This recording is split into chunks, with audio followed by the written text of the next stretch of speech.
Question ہے جی، مصنف ابن ابی شیبہ جو حدیث کی مشہور کتاب ہے اس میں ہے کہ اگر تمہاری سواری کھو جائے اور تم ایسی جگہ ہو جہاں تمہارے علاوہ اور کوئی موجود بھی نہ ہو تو یہ کہو کہ اے اللہ کے بندوں میری مدد کرو، یعنی رجال الغیب سے مدد مانگو۔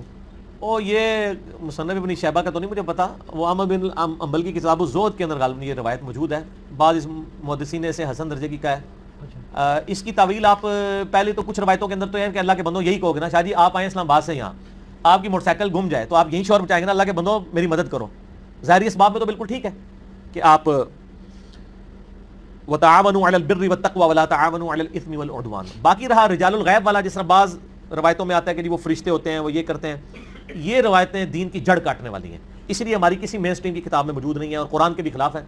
مسئلہ نمبر میرا 3 ہے، دعا صرف اللہ ہی سے۔ بخاری مسلم میں حدیث موجود ہے کہ چند صحابہ کو دھوکے سے شہید کیا گیا، انہوں نے وفات شہادت کے وقت کہا اے اللہ ہمارے نبی کو ہمارے حال کی خبر کرتے ہیں۔ میں نے کہا تھا ایک حدیث 3 مسئلے، علم غیب کا مسئلہ، ٹھیک ہے جی، اور حاضر و ناظر کا مسئلہ، ٹھیک ہے جی، اور استانت کا مسئلہ، تینوں اس میں کور ہوتے ہیں۔ یہ صحابہ کے عقیدے سے یہ جو روایتیں ہیں اس قسم کی اپنی جیب میں رکھیں، ان کو کہیں قرآن اور بخاری اور مسلم کے اسلوب میں جو بات مل بیٹھے گی وہ ہم لیں گے۔ اس طرح کی روایتیں جو ہیں جن کو کچھ محدثین ضعیف کہتے ہیں اور کچھ حسن درجے تک لے جائیں، وہ ان مین سٹریم کی کتابوں کا مقابلہ نہیں کرتے ہیں، نہ اس کی بنیاد کے اوپر آپ نے عقائد رکھ لینے ہیں۔ دوسری طرف تو یہ کہتے ہیں خبر روایت جو ہمارے پاس بخاری مسلم میں بھی جو خبر روایت ہے اس کو بھی ماننے سے انکار کر دیتے ہیں اور اپنے بزرگ بابوں کے شرکی عقیدے بچانے کے لیے اس قسم کی غریب روایتیں لے آتے ہیں اٹھا کے۔ اچھا، اگلا کوشچن ہے جی، ہم شیعہ حضرات کی کتابوں سے یا ان کے راویوں سے حدیث کیوں نہیں لیتے، اور اگر وہ بھی ہماری کتابوں سے نہ لیں تو پھر بات کیسے چلے گی؟ شیعہ تو لیتے ہیں جی، شیعہ کی آپ جتنی کتابیں پڑھ کے دیکھیں وہ تو سارا مقدمہ ہی آپ کی کتابوں سے ثابت کر رہے ہوتے ہیں۔ نہیں، لیکن مناظروں میں کہتے ہیں جی ہمارے لیے آپ کی کتابیں بائبل کی طرح ہیں۔ او ہو سر، تو آپ بھی یہی کہہ رہے ہوتے ہیں نا، آپ بھی تو یہی کہہ رہے ہوتے ہیں نا۔ مجھے یاد آ گیا، میں 2004 میں گیا نا چائنا، تو میں نے کہا یار یہ سارے چائنیز ایک شکل کے ہوتے ہیں، وہ کہتے ہیں تسی بھی سارے ایک شکل کے ہوتے ہو، جس طرح چائنیز اور جاپنیز ہمیں سب ایک شکل کے نظر آ رہے ہوتے ہیں نا، اس لیے کہ وہ ایک خاص ان کا گیٹ اپ ہے۔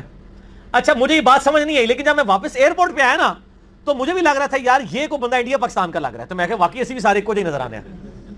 تو سر سنی بھی تو یہی کر رہے ہیں نا، حالانکہ امام بخاری کے تقریباً 111 راوی شیعہ ہیں۔ میرا آپ کے ساتھ یہ کلپ ہے کہ امام بخاری نے شیعہ سے حدیثیں کیوں لی، ان میں بڑے سٹرانج قسم کے شیعہ بھی موجود ہیں، شیعہ مسجد کے امام بھی موجود ہیں، لیکن صدوق راوی تھے، سچے راوی تھے، ان سے روایتیں لی ہیں۔ باقی ذرا ایک ڈویژن تو ہو چکی ہوئی ہے۔ نہیں، یہ جو امام بخاری کے جو راوی ہیں جو شیعہ مسجدوں میں امام تھے، یہ مطلب باقاعدہ یہ شیعت کا ایک جو اثنا عشری فرقہ اس کے وجود کے بعد تو نہیں ہے نا؟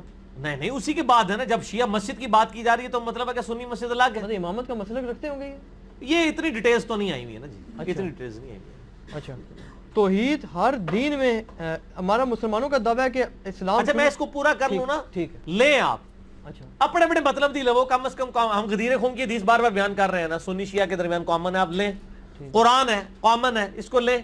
باقی روایتوں میں مطلب اختلاف ضرور ہے، لیکن پھر بھی میجورٹی چیزیں جو ہے نا وہ اخلاقیات کی، معاملات کی ایک جیسی ہیں جی۔ ایون آپ اگر ٹی وی پہ پروگرام دیکھیں تو آلموسٹ سنی شیعہ ایک ہی جواب دے رہے ہوتے ہیں، جو مولوی بیٹھے ہوئے ہوتے ہیں، کسی مسئلے میں اختلاف آتا ہے، زیادہ تر تو سارے ایک جیسے ہی جواب دے رہے ہوتے ہیں، میں نے تو نہیں دیکھا کوئی زیادہ اختلاف آتا۔ اور ایون کہ توحید اور بدعت تو ان کے ہاں بھی بالکل سخت ہے۔ ہاں جی سخت ہے روایات بدعت تو پروٹیسٹنٹس بھی بہت مانتے ہیں، عیسائی کرسچنز، وہ کہتے ہیں یہ جو حضرت عیسیٰ علیہ السلام کے جو بت لگائے ہوئے ہیں نا، وہ کہتے ہیں گرجوں میں بت نہیں ہونے چاہیے، بت پرستی حرام ہے۔ تو ویسے وہ کہتے ہیں کہ میرے پاس ایک پروٹیسٹنٹ تھا نا عیسائی، تو وہ کہتا ہے یہ بدعتی ہیں جو ہے نا کیتھولک جو ہیں، اور ان کو وہ وہابی کہتے ہیں، کیتھولک جو ہے نا پروٹیسٹنٹ کو وہابی کہتے ہیں کیونکہ وہ بدعت اور یہ باتیں۔ پروٹیسٹنٹ کے آپ کو گرجوں میں حضرت عیسیٰ اور مریم کی مورتیاں نہیں ملیں گی، وہ کہتے ہیں یہ بت پرستی ہے۔ ہاں جی اس لیے ان کو وہابی کہا جاتا ہے۔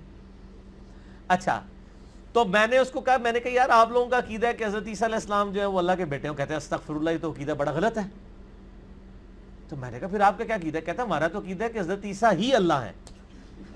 ہاں جی، اور منظر آئے یاد آ گئی، لقد کفر الذین قالوا ان اللہ هو المسیح ابن مریم، وہ بھی کافر ہیں جو کہہ رہے ہیں کہ عیسیٰ ابن مریم ہی اللہ ہے۔ اس زمانے میں جیکوبائٹس تھے، آج پروٹیسٹنٹ ہیں، اور کیتھولک اس زمانے میں موجود تھے، کیتھولک تو شروع سے ہی تھے، ان کو بھی اللہ نے کہا لقد کفر الذین قالوا ان اللہ ثالث ثلاثہ، وہ بھی کافر ہیں جو کہہ رہے ہیں اللہ 3 میں سے ایک ہے۔ اگلا کوشچن ہے جی کہ مسلمانوں کا یہ دعویٰ ہے اور قرآن